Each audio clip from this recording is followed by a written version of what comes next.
Hey everybody, welcome to the show. This is Reservations. I'm Jeremy Blair. And I'm Rain Whalen.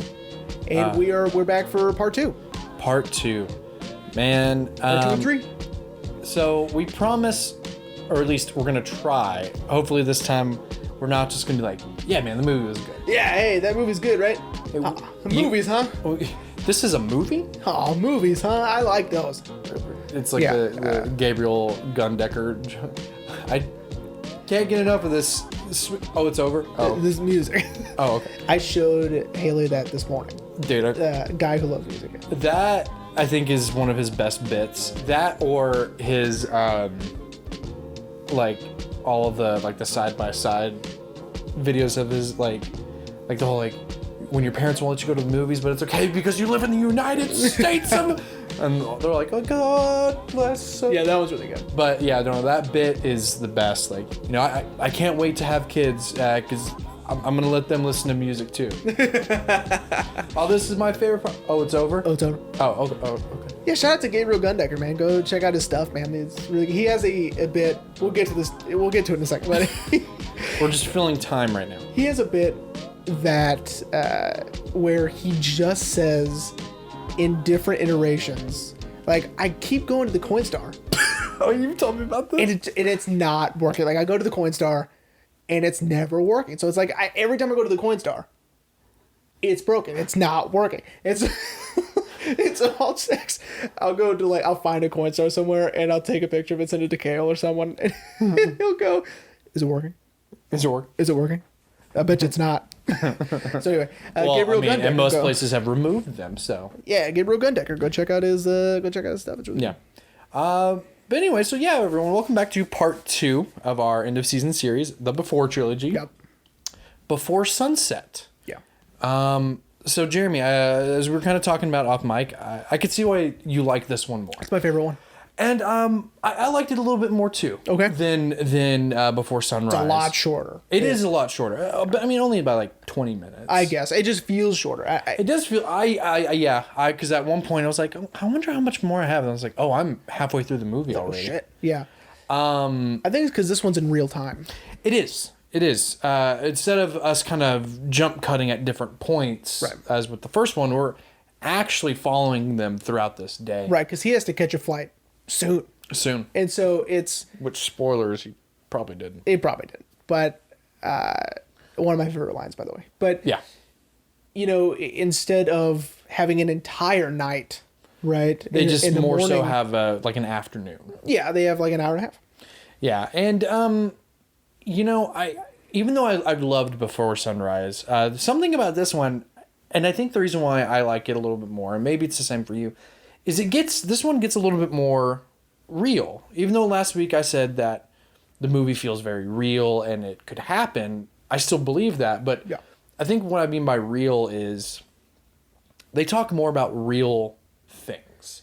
And I think it's because it's a conversation of people catching up rather than getting to know one another. Yeah, not only is it catching up, but I feel like it's a reconnection and also sort of a evaluation of how their lives have gone and where it can go, right? Because Jesse, I think in the back of his head, there was a very small chance. He's like, I'm never going to see her again.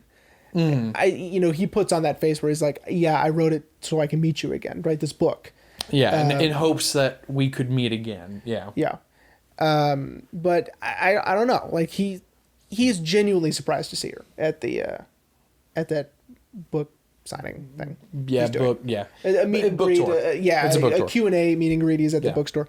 But also, I think I love this one so much because I'm not being introduced to these people anymore. No, I know these people. And what I liked is Linklater. It's almost they pick up right where they left off. Right. And I think that's what I really liked the most about it. So like I said, everyone, we're going to try not to just be like, man, it was so good. Hey, it was good. But it was really good. It was really good. Yeah. But I think we're going to be able to make this one better than that because now we have more context, I guess. Yeah. So let's kind of catch everyone up to what they've been doing for the past 9 years. I think for me anyway, the first time I saw it, I remember being very disappointed that Jesse's married.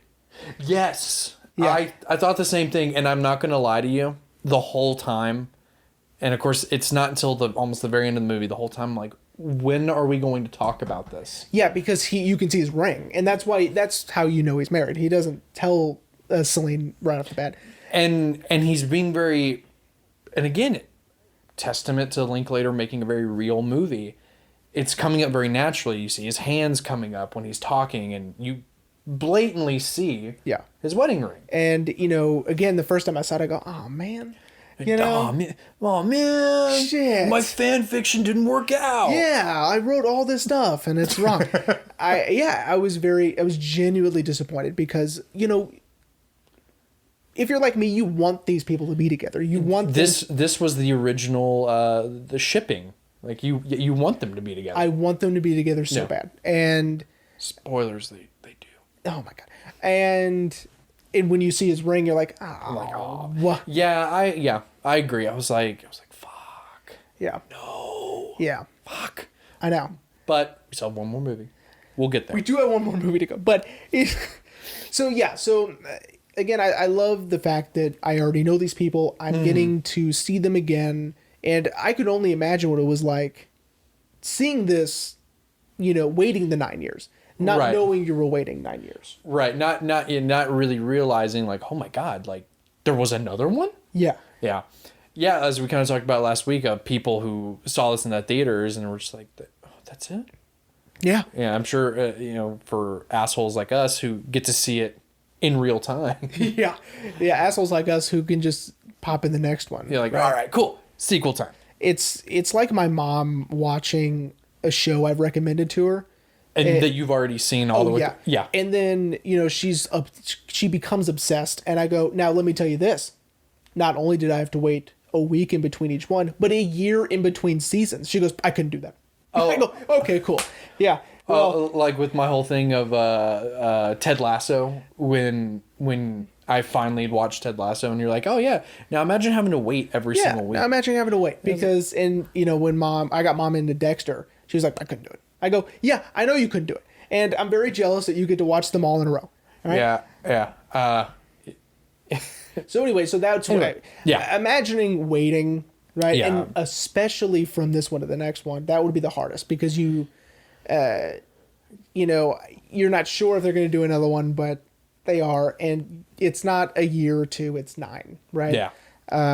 Anyway, so what have they been up to? Quite a bit. Quite, yeah. It would seem. Jesse, in very Linklater fashion, has written a book based on the evening he had with Celine. Mm-hmm. And she has the book. It's in her apartment. You have to look for it, but it's there. Okay. Well, I mean, I figured. And she read. I mean, it's not a secret. She read the book. She knows the book. She is aware of it. Yeah, I figured because I get that it was probably kind of like throwaway dialogue, but she with her like, oh, I read it twice. Yeah. So I figured she. I kind of wish that had been left a little ambiguous. Like, had she read it or and not? then see it at the apartment when they go. Yeah. Right?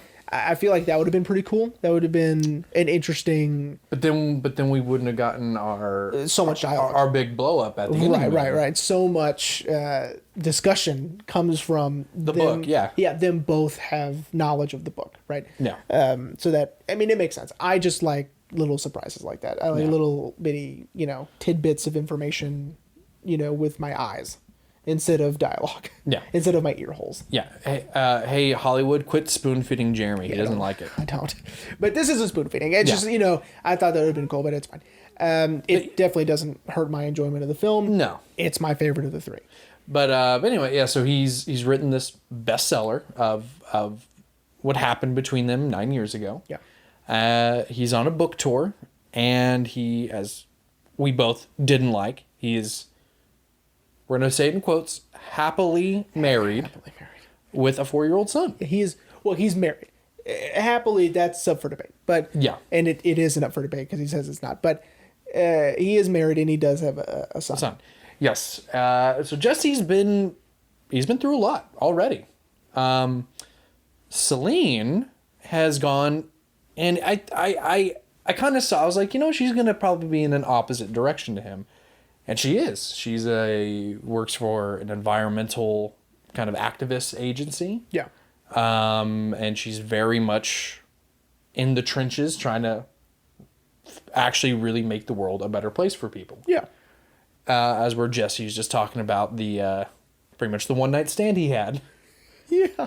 Reliving that every day. Yeah, pretty much. And what's so interesting is that this plays out in the way that Linklater wanted the first one to play out. Okay. Right? Because so when he had met that girl, right? Mm-hmm. He had met that girl. Oh, what we talked about last week. Yeah, and I don't remember. It was Philadelphia, I think. In Philly, and they had that night together, and never saw each other again, right? And he was hoping that he found out in this movie that she had died. Yeah, a year or so before the first one came out. We're talking like 92 or 93. She had died. Mm-hmm. And he found out here, I think, making this one. So putting himself a little bit in the character of Jesse, of hoping like, okay, if I make this one, maybe she'll see it, or something like that, But I think it's more of, I think he found out, before finishing the movie. I think, I don't think it was. It kind of explains why there's sort of this. And I like that it's not very prevalent, but it is sort of there's this air of sadness around Jesse and Celine. I think so, and I think that's because they never got that. They never met up 6 months after. Yeah. They met each other, right? It's Jesse showed up. Which I wasn't expecting. I for sure thought they both flicked. I had the suspicion that neither one of them actually showed up in 6 months. But the thing about Jesse is he's an ooey gooey gushy romantic. Even though he tries to play hard, cynical. But here's the thing, is that was true in the first movie. That he was trying to play it off like he's got this harder exterior shell. Not anymore. And what's more is that Celine has become more of a pessimist when it comes to this stuff, where she wasn't before, right? Yeah. I think that, that's sort of this, which is a brilliant turn, a small way to show that they've changed in these 9 years, right? She has become more pessimistic for a few things, right? They have, I don't remember the fucking conversation. I wish I'd written it down. But they were talking about something, and she was, she was pessimistic about it. And then, pretty much, are you referring to when she's talking about how, like, her photojournalist boyfriend is pretty much always gone, and even though she misses him like crazy when he's gone, she prefers to be alone? Maybe or I don't remember, but I remember thinking, oh, that's interesting, because Jesse was because it reminded me of the palm reader. Yeah, the palm reader, it was the opposite. Right? Yeah, where Jesse was very much like, nah, she's full of shit, and right. Celine was like, well, no, like believing in some sort of magic, right? And I think it was the Einstein quote. Right? I think so. And that's what they were talking about. And, believing in some sort of magic in the world, right? And because he's asking her about, do you believe in ghosts? Do you believe in this? And she's like, no. And he's like, okay, what about astrology? Yeah.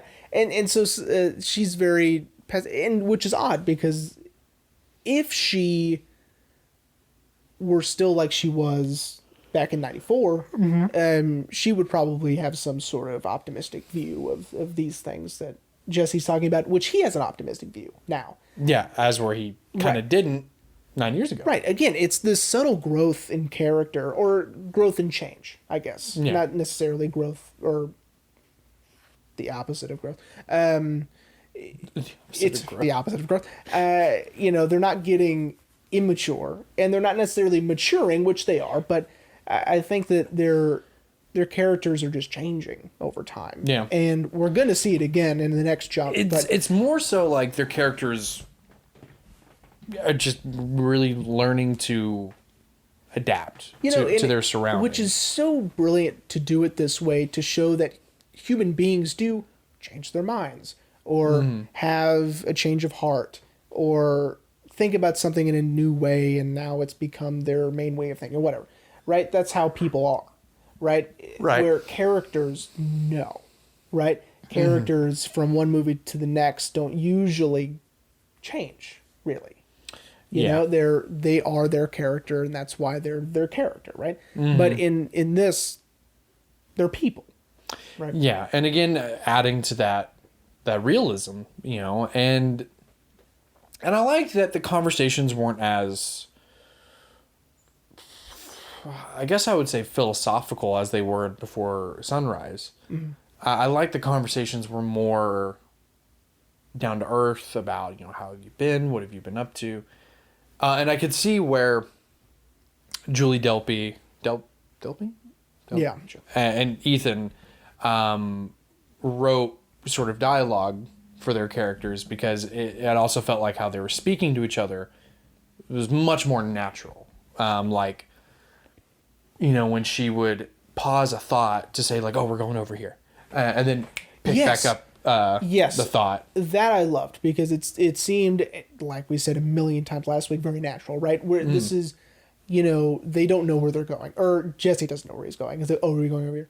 Right? And then they keep talking. It's again sort of this voyeuristic, I'm eavesdropping Right. on these people's conversation. Now, I'm glad you brought that up, because I felt the opposite this time around. You felt the opposite this time. Because I really enjoyed that Linklater did something a little bit different with the camera this time. Yes, we're still following them, but he's using different angles. Like when we're seeing sort of like an overhead shot of them from like a staircase, or like we're hearing them in the car before we're in the car with them. I was really enjoying that. Yeah. I mean, again, I still really liked Before Sunrise, but I really liked how he was almost evolving the conversation with the camera as well. Like it is almost like the conversation that they're having and the camera were going hand in hand. Yeah, So I agree. I would say that there was a little more.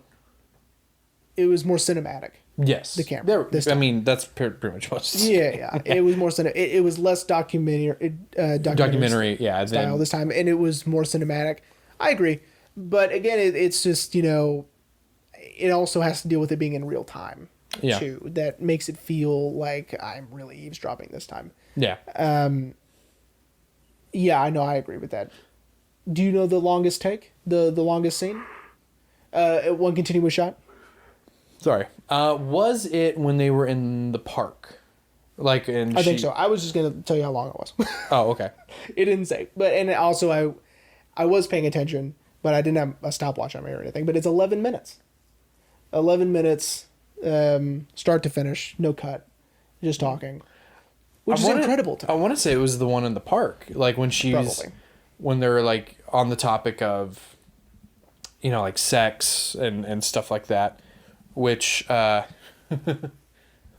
they're talking about that, like, you know, talking about how like one of her friends said that she was going to start giving like a questionnaire to her lovers. Yeah. And then, you know, she pretty much kind of insults Jesse by saying like, you know, but men are easy.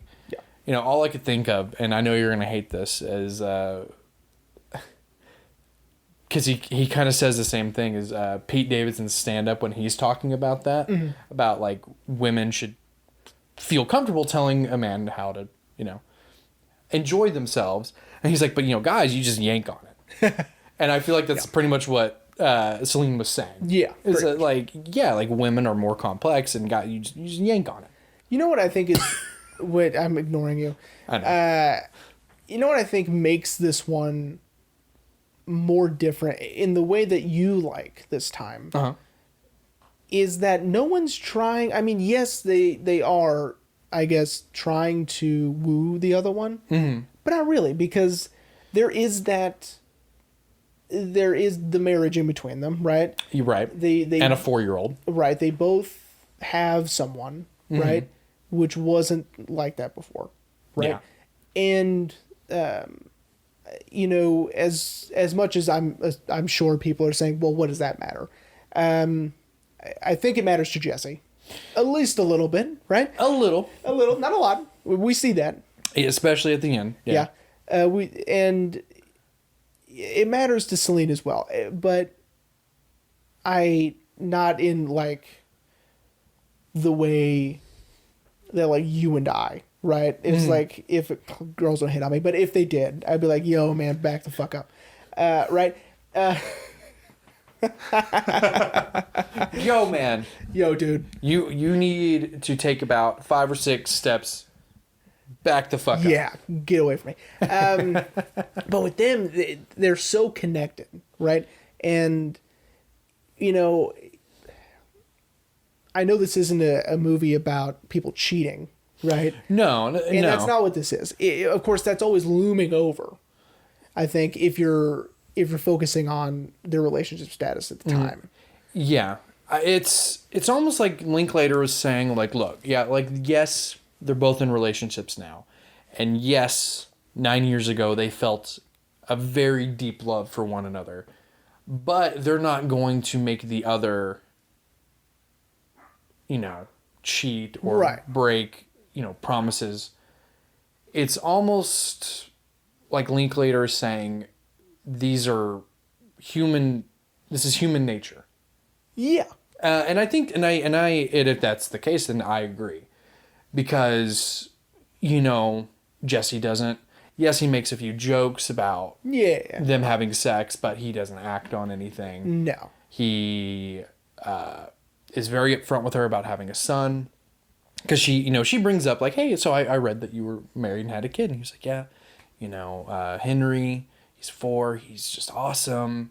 And, you know, and then, of course, and I really want to talk about when he talks about his wife, but we'll get there. Yeah.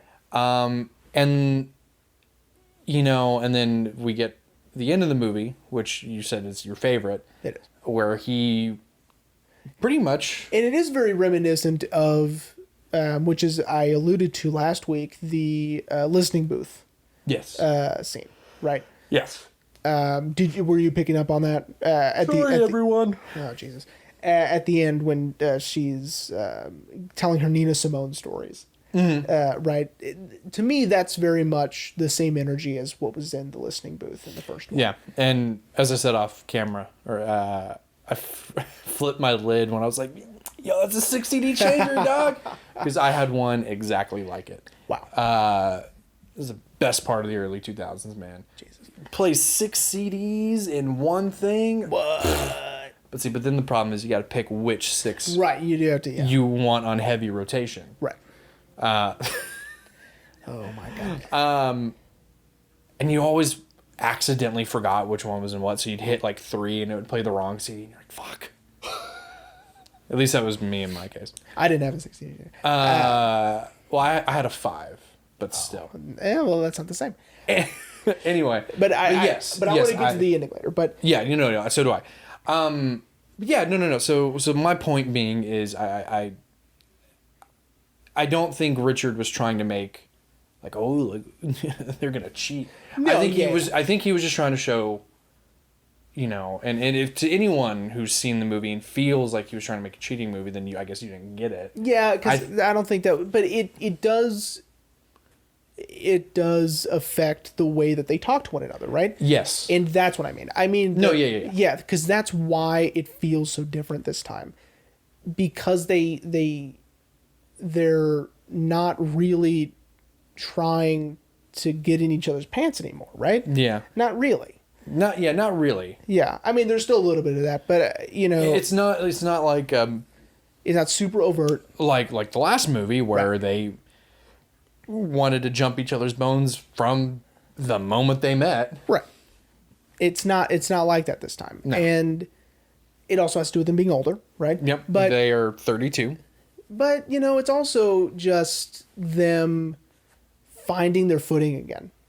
You're finding how to talk to one another, and kind of picking up on like what offends the other one. And I'm really glad that that Celine gets to find out very quickly that he did go 6 months after they had, like, he actually went. Yeah. Right? Because I was like, how long are you gonna like pretend you didn't do it, right? Yeah, because I love how he was trying to spare her feelings, and he was like, "Oh no, I didn't Yeah. go," which I was like, "Ah man, oh well."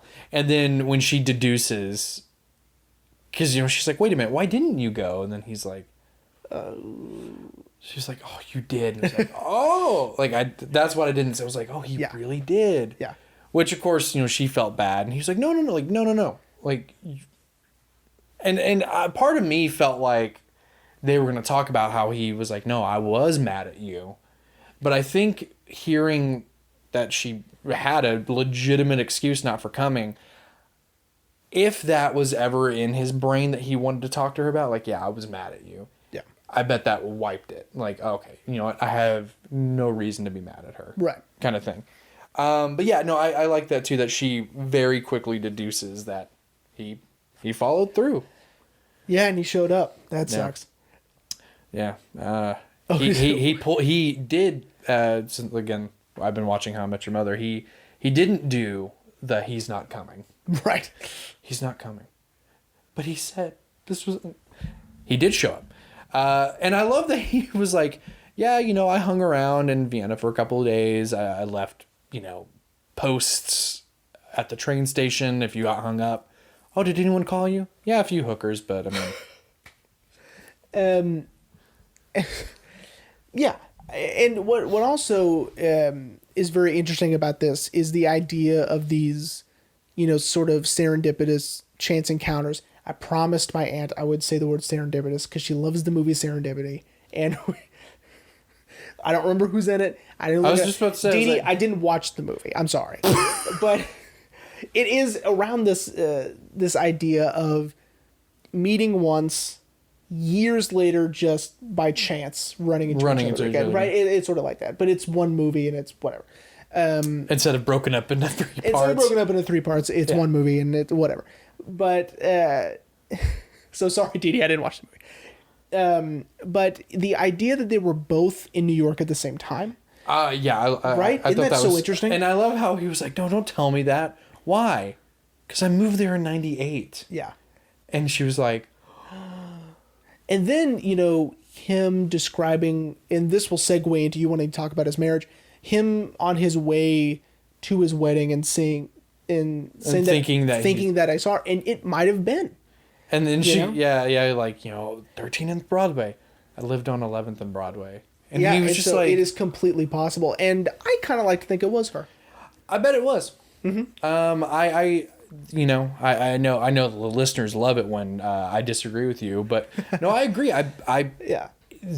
It's too coincidental for it not to have been her. So it had to have been her.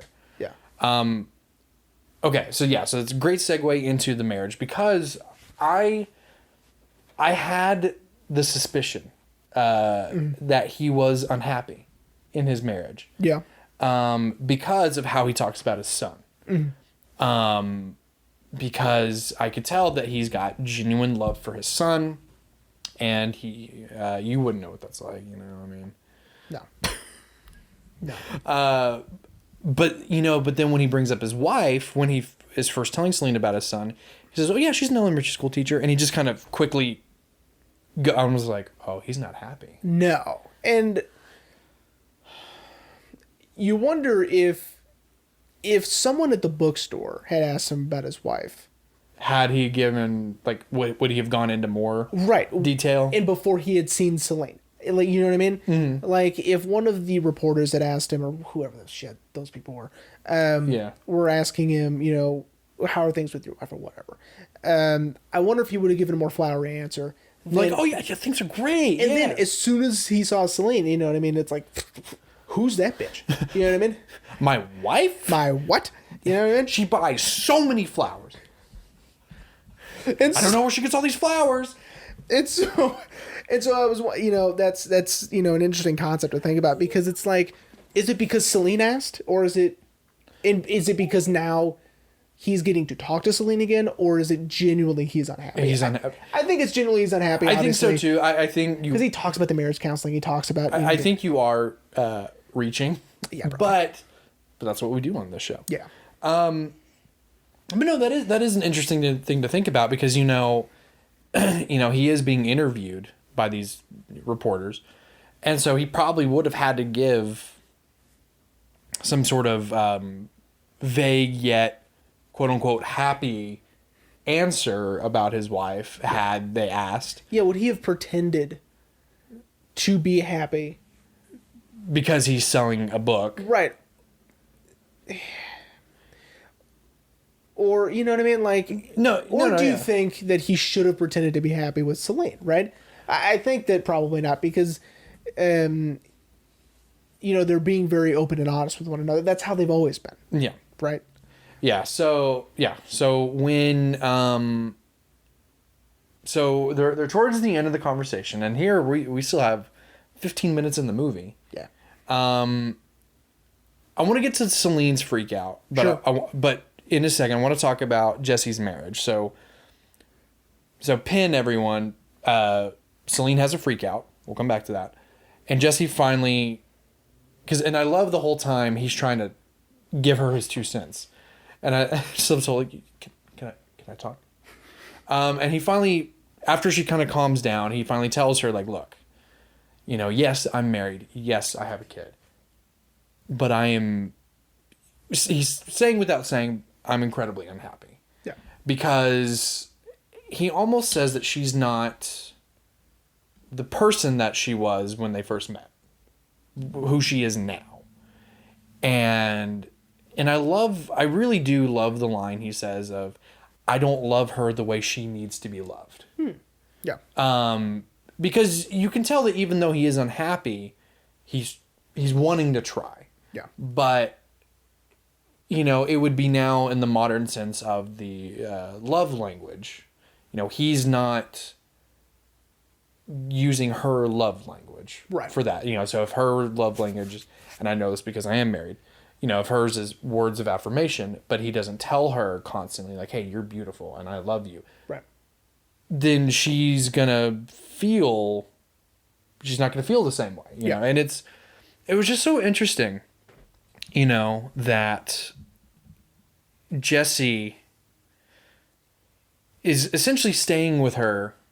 And again, it's also said without being said, out of responsibility for his son, because he does love his son, but I think it's part of him is like, well, I don't want to do this to my son. I don't, even though he says my son doesn't need to be around that, because it's almost implied that I guess he and his wife are fighting too. And it's just very interesting that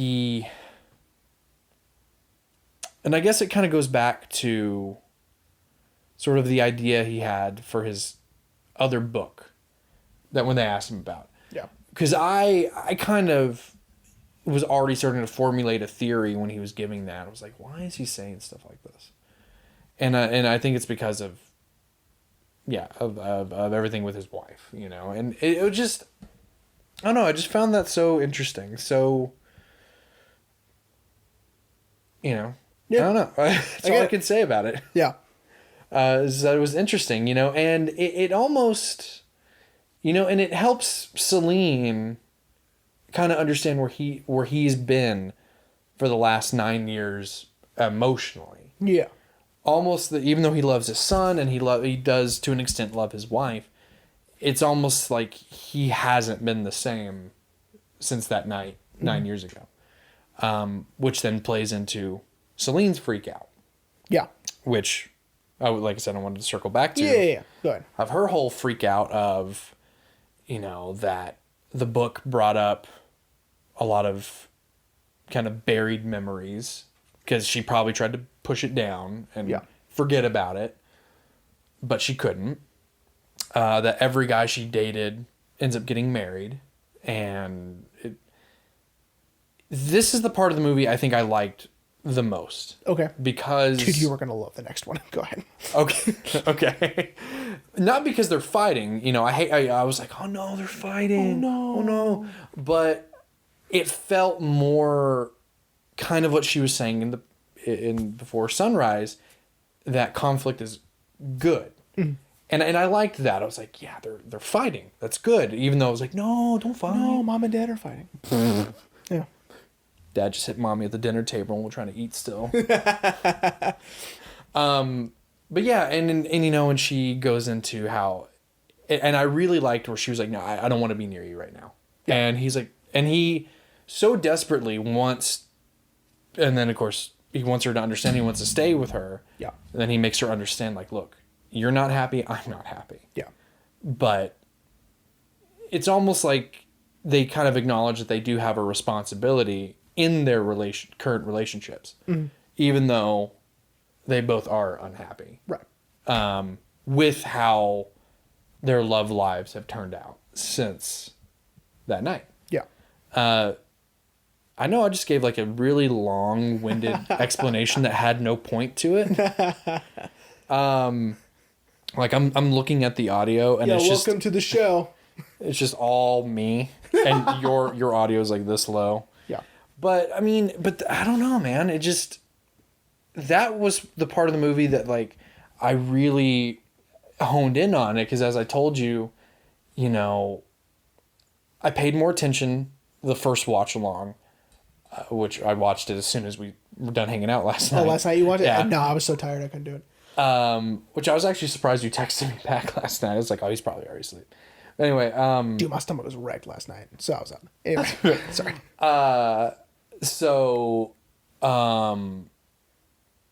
so I had looked down for a second, and then I heard Celine go, then I read your fucking book, and I was like, oh, wait.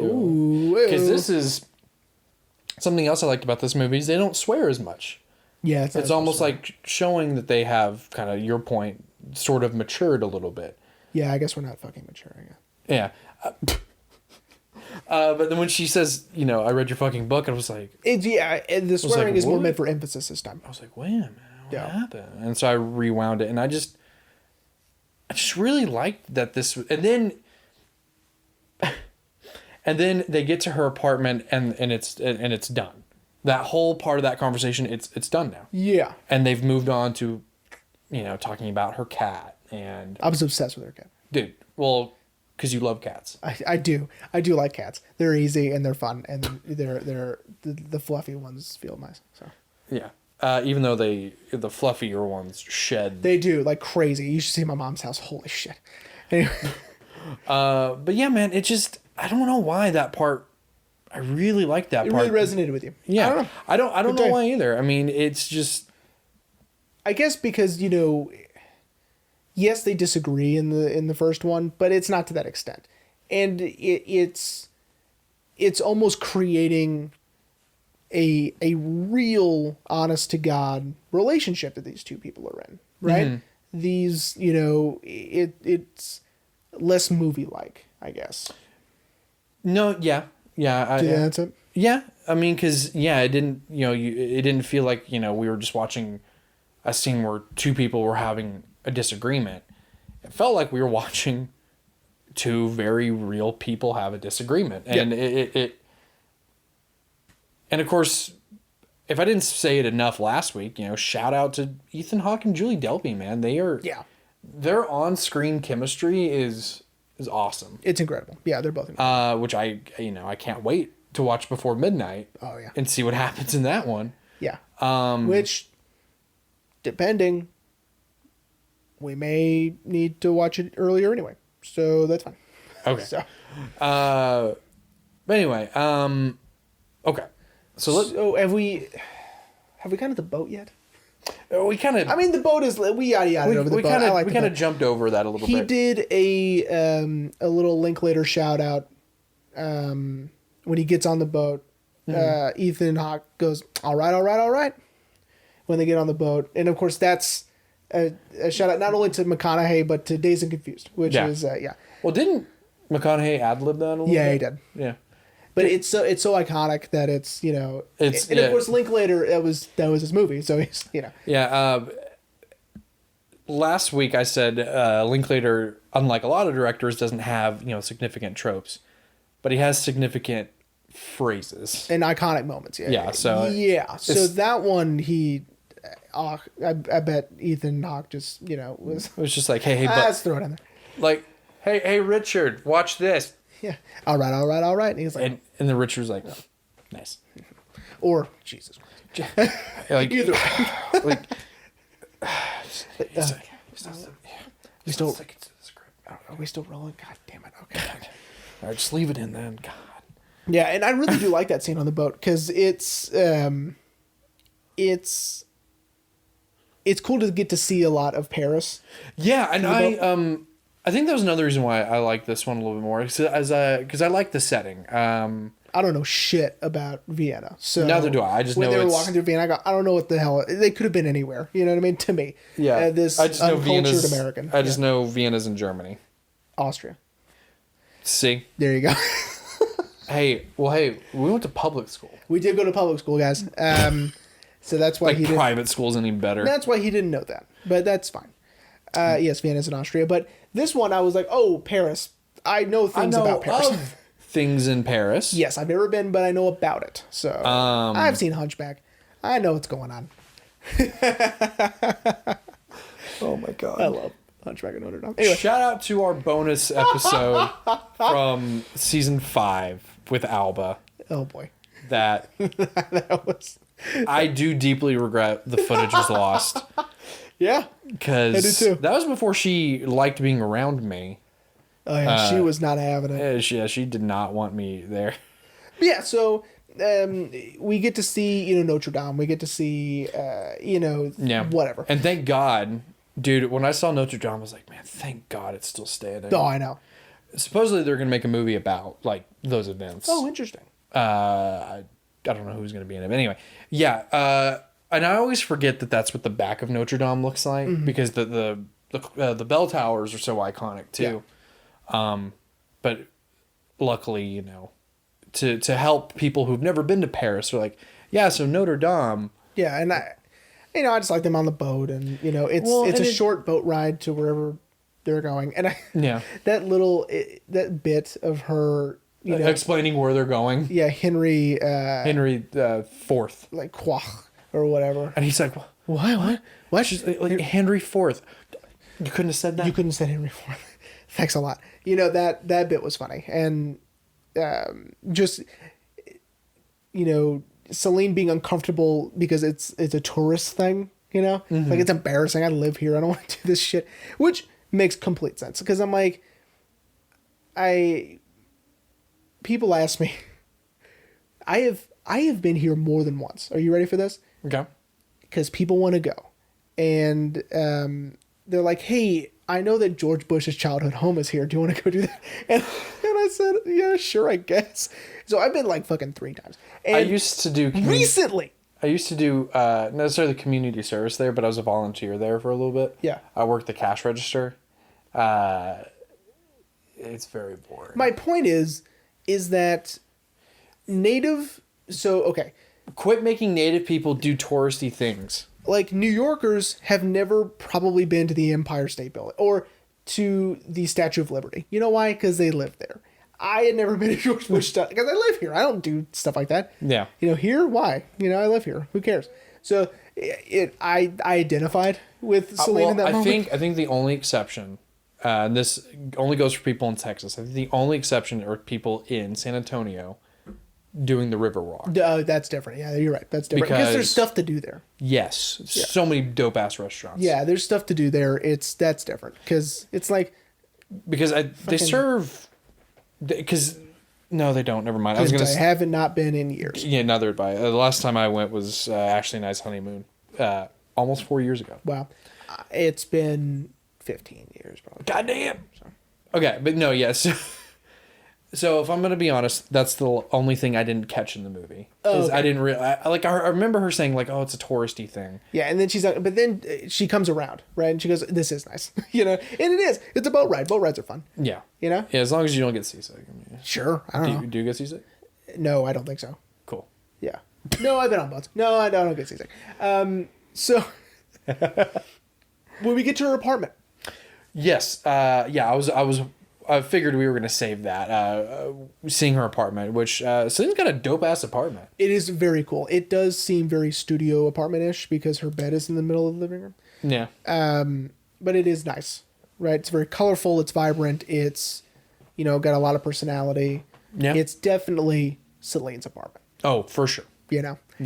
And were those real photos of Julie Delpy when she was a child? Good question, probably. Yeah, because I mean, when he asks her like, "Oh, is this your grandma?" That really did look like a very young Julie. But I mean, anyway, I just if they really were her old family photos, that's awesome. That's a great, in my opinion, attention. Yeah, to good detail. art design. Yeah. Okay, so first off, the song is beautiful. I love it. Her song. Yeah, we didn't mention. There's a kind of what you think is a throwaway line about her saying how she wished she had, makes more time to write songs and play her guitar. It finally comes back around. Ethan Hawke, Jesse begs her, just play me one of your songs. And so she says, I've got 3 in English. I don't remember the other 2, but then she says... She's one about her cat. Oh, yeah, one about her cat. Yeah. And she says, the third one's a waltz. And he's like, the waltz. Yes. And it reminds me of Take This Waltz, Leonard Cohen. Her song is very Leonard Cohen-esque, which I love because I love Leonard Cohen. Yeah, dude. And her song is he's great. more than Hallelujah. He is a lot more than Hallelujah. Go check out Leonard Cohen. Hates that song now. Well, he's dead. But yes. Leonard Cohen's dead? Yes. Oh my God. He died a few years ago.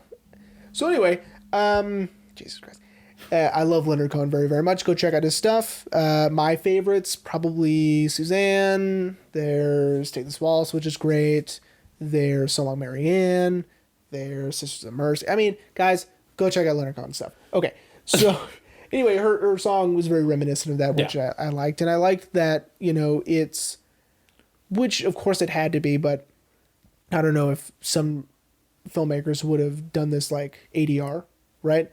Like had her sing in a studio and just overlay it, right? But Well, she's got a great voice I know live. this is definitely live. Okay.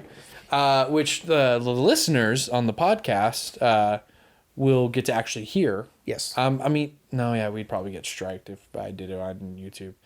So if you want to hear the actual song, hop over to wherever you listen to the podcast and just listen to if we did use it as the intro or the... We're going to use this at the end, so... Okay, so listen to the end. Because we're going to do the whole thing. Or the whole thing in the movie. So... Anyway. Cool. Well, and she's got... Dude, I was thoroughly impressed, because, not a lot of actors can sing very well. Or play the guitar very well. Or play the guitar. And Julie, I mean, she crushed it. I mean, the only other time I've been blown away is with Oscar Isaac in Inside Llewyn Davis. Oh, hell. Shout out to our Inside Llewyn Davis episode. Yeah, because, I mean, not only is his singing fairly good, right, but his guitar playing is incredible. He's crushing the guitar, and so did Julie. And it's this folk sort of style guitar playing where you're having to do multiple things at the same time. You're having to do rhythm and bass at the same time, right? Which I've always been impressed with. I don't know how you can split your brain that way. Yeah, man. It's something about guitar playing, dude. Yeah. And, it's the same thing you have to do on the piano. One hand has to do one thing, the other hand has to do another. The piano's way more confusing. That shit's crazy to me. But anyway, she does a great job. Yeah. She's great. I wonder if she still plays. I don't know what you call her. Should. Someone tweet her. If she even has Twitter. She probably doesn't. Yeah. If someone French tweet her and we'll see. French Twitter? Yeah. So, but my absolute favorite thing about this, well, one of my favorite things about this scene in particular is they talk about Nina Simone. I love Nina Simone. Yeah, dude. And again, another artist who is more than her most popular song, which is Cinderman. Yes, which is a great song, by It's the a way. great song, but she's so much more than just that one song. Completely agree. Check out What Happened Miss Simone on Netflix. It's a great documentary about her career and the life of Nina Simone. So, and the title comes from a Maya Angelou poem. So, shout out to Maya Angelou. Yeah, boom. She's more than just. God, could you imagine? I've always wanted to read Maya Angelou's poems, but She's more than just I Know What the Cage Bird Sings. That was the one I was looking at. Oh, okay. She's more than just that, guys. Okay? She's more than that. Go check out her other stuff. And I don't have time to tell you all this stuff, but I know it. So anyway, But I want to know if you know. I am such a big fan of Nina Simone's. Partly because of that documentary. It's so good. Okay. But I just like that they're, discussing her and of course her recent passing and all that, because Jesse says, like, I wish I could have seen her live. And then I do like that Celine does kind of this sort of braggy, humble brag. Like, Humble brag, yeah. Oh, well, I got to see her. So. Yeah, I saw her a few times. It's not a big deal. It's not a big deal, I used to call her personally. And then we're gearing up to my absolute favorite thing. And it is, of course, the reminiscence of the listening booth where they're listening to Nina Simone. She is talking. They're talking this time. And she's, doing her Nina Simone impression. She's talking about what it was like to see her and, what she does sort of on stage, breaking from the song and talking to people and going back and keeping, playing. And I really like Julie Delpy in this. But it's also, it's so intimate and it's so romantic. This, especially when we cut from Hawk to Delpy and back again, back and right? forth, yeah. And they are, fucking 10 feet from each other. And right? and I love the look on Ethan Hawke's face. He's just so enamored Right. with her. I mean, he is completely full of joy. Yeah. And he is completely in love with this woman. And again, it's almost like it had the feeling of like a love scene. Mm-hmm. But of course, without, the literal intimacy. But there is intimacy here. But it's the juxtaposition with them being, on the opposite sides of the room. Mm-hmm. Right. But still maintaining that feel. Right. And that tone. Yeah. It's brilliant. I'm in love with this ending. Yeah. And then we get, in my opinion, I was a little like, that's how they end it. But then I was like, that's how they end it. Yeah. I love those last two lines. Baby, you're going to miss your flight. I know. Yeah. And it fade to black. And the fade is great. Yeah. I do like the fade of her still dancing, right? Still doing her Nina thing. And it's great. Yeah, man. I see why you like this one. It's my more. favorite one. It's my favorite one. Yeah. I really, as soon as it was over, I looked at Ashley and I was like, yeah, I see why Jeremy likes this one more. You'll be a little disappointed in my wife. So she wasn't really watching the movie with me. That's fine. She never does. Well, because she was working on like her, we have lists of movies that we want to get and well, I don't know if you do. I do. I have I have multiple lists of movies that I need to get. Yeah. She was working on her list of books, and when she does that or if she's reading, I usually put headphones on. So I was like, yeah, do you want me to put my headphones on? She's like, no, I won't really be paying attention. I was like, cool. And she was like, plus I'm not even reading. I was like, cool. Not a big deal. Well, about when I realized I was halfway through the movie, she kind of turns her head at me and she goes, wait, are they just talking? I was like, yeah, that's all they're doing. That's the whole movie. And she was like, that's it? I was like, yes. It's like, it's very simple, but it's genius. Yeah. They're just walking and talking, but it's so genius. That's the way they're walking and talking. But then she kind of tuned it out after that. But yeah. Did she watch Sunset Limited with you? Do you remember? That was a long time ago. No. I think she had gone to bed for that night. Oh, man. Shout out to our season 2 end of season series. Yeah. Fuck, that seems like forever ago too. It was. And that's a movie I really need to comp. Sunset Limited. Anyway. No, that's right. So Jeremy, are you ready to wrap up? I am. I think we did a lot better this time. We for sure did. Yeah, I think we did better this time. I need to put that when I do the things on Facebook on Tuesday. I'm just going to put in parentheses, this one's better. And I think it's because there wasn't that much to talk about with Before Sunrise. Like, yes, we could have talked about and gone probably way too into detail about the actual conversations. Maybe. I would have had to remember them first. But I would have had to remember most of them first. But same. And then, it's sort of, it's the thing that I missed in my one semester of grad school. And I talked about that a little bit in our Single Man episode, where I forgot to mention and describe the mid-century modern, like what it meant. Like I didn't even open the paper that way. I could have gotten so many more pages out of that, but instead I just forgot. So I think we could have gotten we could have gotten more, but we could have gotten into detail last time about like, you know, more of the style, where it came from. We could have gone, you know, we could have done a history lesson, I guess, but I think what it is I mean, yeah, that episode is, I mean, it's not our shortest episode. no, But I think the reason why that one, that's our one that's full of more nonsense, I think. yeah, that one, you know, I've been saying more and more how I wonder what would happen if we had actually made a stream of consciousness podcast. Yeah. Where we just talked kind of about whatever. I think that's the closest to it. Probably. But I think it's also because Before Sunrise, we're just getting to know these people. Yeah. So there isn't a lot for us to talk about apart from what we're actually seeing. As we're with this one, there's more to talk about because we're catching up with these people while they're catching up. It's one of my favorite things in sequels, right? I don't like every sequel. No one does. But the good ones, that's the thing I look forward to the most is, you know, getting to see these people again, right? Yeah. And I'm also this is just a thing that I love is reintroductions of characters in sequels, right? Like the first time you see them again, like how does the filmmaker present them again? I really like that stuff. As we're, even though we love these movies, Lord of the Rings movies, technically, yeah, they're sequels, but it's one cohesive story. Yeah. So yeah, we're seeing these people again, but it's literally continuing what happened in the last movie. You might as well have cut it off mid-sentence and then come back and he finishes the sentence. Cut it off mid-sentence. Yeah, exactly. You know what I mean? Yeah. Like The Sopranos. Like they could have done that, I guess. Yeah. Yes, like the ending of The Sopranos. They kill him. I'm just going to say it right now. They killed Tony Soprano at the end of The Sopranos. That's my theory. They got him. Those bastards. Yep.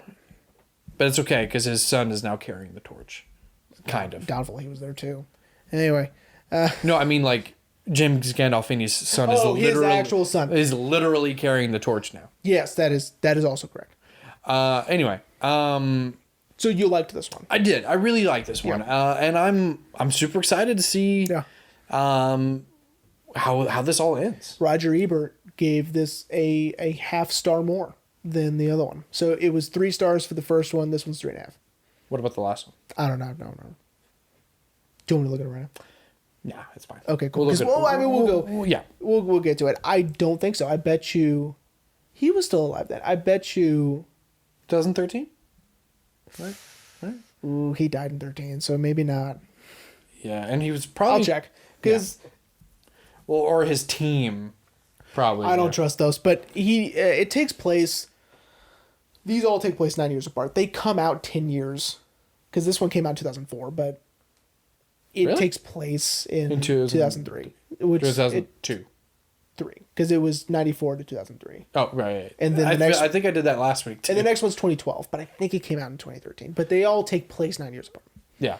And something interesting, and of course you mentioned it last week, is Linklater started Boyhood around this time. Yeah. So Ethan Hawke and him technically worked on 3 movies together: Boyhood, Before Sunset, and Before Midnight. Yeah. All at the same time. And I'm sure he did others in between there that Hawke was into. No, not Before, not Predestination, because that's somebody else. That was like 16. Oh, yeah. Yeah. Anyway, man, I can't wait to see how we're going to close out this season and this end of season series. Would you like to give people a tease for the bonus episode? Yes, I will. And I'm working on it. Even though we're probably going to give them another tease next week. Of course. But for those of you tease for a tease. For those of you who bounce around. Yes. So for a bonus episode after the season finale, we are going to do one more, and we're going to discuss movies we hate. Kind of reminiscent of... it is kind of like movies that are bad, but we like anyway. Yeah. Right? But these are genuine... These are ones I hate. Yeah. Are we gonna do multiple, or are we just gonna pick We'll one? do multiple because I don't want to just shit on just one movie. You know, I don't want to do that. And I can guarantee probably or some of them I made you watch.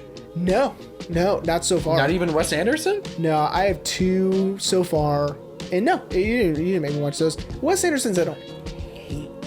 I just don't like. I don't like them. You know what I mean? Like I see value in those. There's zero value in the ones I'm talking about. I asked Ashley if how much she would be mad at me if I made you do the French Dispatch. She's like, I think I might. She was like, you'll probably quit the podcast. Yeah, or kill myself like on live TV. Yeah, on live TV. Yeah.